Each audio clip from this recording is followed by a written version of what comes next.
Welcome back to meodentv. Today, we're bringing you the grand insights of Rebekah Koffler from Fox News. Yes, the very one and only expert here to give us the ultimate scoop on Putin and how Trump supposedly beat him at his own game. Grab your popcorn, tune in, and do share your opinions with us, because trust me, you're going to want to chime in on this. So Trump, you see, is apparently the hero we all needed. Forget the four other presidents, Clinton, Bush, Obama, and Biden, who all tried and somehow miserably failed to outwit Putin. According to Koffler, they just couldn't resist the charms of our former KGB puppet master, who's clearly an expert at making US presidents swoon. But then, of course, enter Trump, the ultimate anti-Putin. Let's take a stroll down memory lane, shall we? George W. Bush famously said he looked Putin in the eye and thought he saw a genuine, easygoing chap, a transparent, honest dude with whom he could hash out world problems. Sure, George. This was the same honest Putin who, just a year earlier, had okayed Russia's new military policy, listing NATO as enemy number one. But who's keeping track of these little details, right? And Clinton? Good old Slick Willie. He was on a first-name basis with Putin after just one friendly phone call. They bonded over a quick exchange of Bill and Vlad, like two buddies chatting over beers. Bill assured the world he and Vlad could accomplish a lot together. And Putin? Oh, he was thrilled that his modest personality had been acknowledged. Modest, right? Because nothing says humble like calling your KGB-trained iron-fisted control over a country modesty. Then came Obama, who promised Putin's stand-in, Medvedev, a bit more flexibility. If only Obama had known his mic was hot. And remember that famous red line Obama drew in Syria? Putin, ever the gracious friend, helped Obama out of that sticky situation by promising to remove Syria's chemical weapons.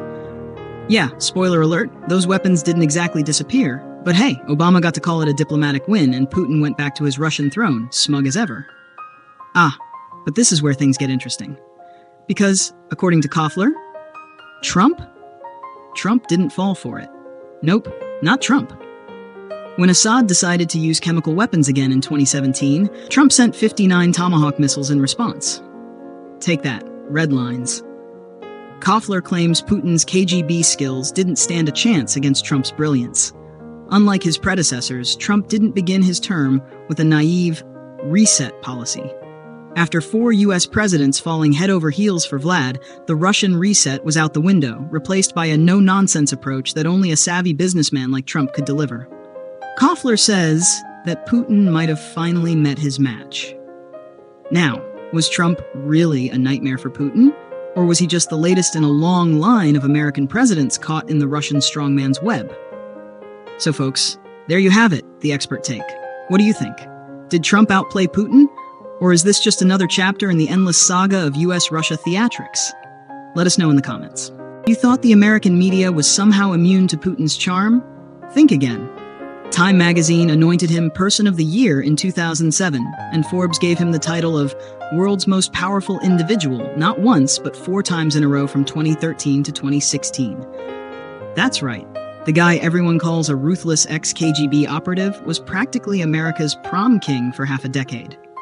But apparently, there was one person not so easily wooed. See, Trump didn't just play the game. He practically invented it.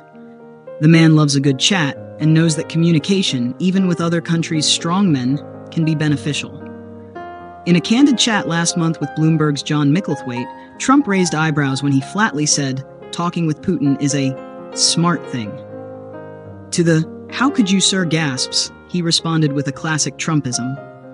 If I'm friendly with people, if I have a relationship with people, that's a good thing, not a bad thing. Simple, right? Now, Trump isn't just your regular negotiator. He's a businessman with a sixth sense for reading people, even if it's a former KGB guy running Russia. Former Democratic Senator Claire McCaskill grudgingly admitted it, Trump knows America better than we do. And that might be why he doesn't waste time disparaging Putin like other Western leaders.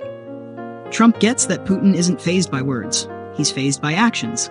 And action Trump delivered. Knowing Russia's war chest is fueled by energy revenue, he put the brakes on Putin's Nord Stream 2 pipeline in 2019. That wasn't a light jab. It was a gut punch to the Kremlin's budget. Then, he kicked off the US Space Force to counter Russia's space warfare ambitions.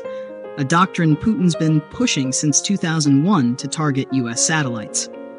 Trump even ordered development of a low-yield, sea-launched nuclear missile to match Putin's escalate to de-escalate strategy, which is basically Putin's nuclear game of chicken.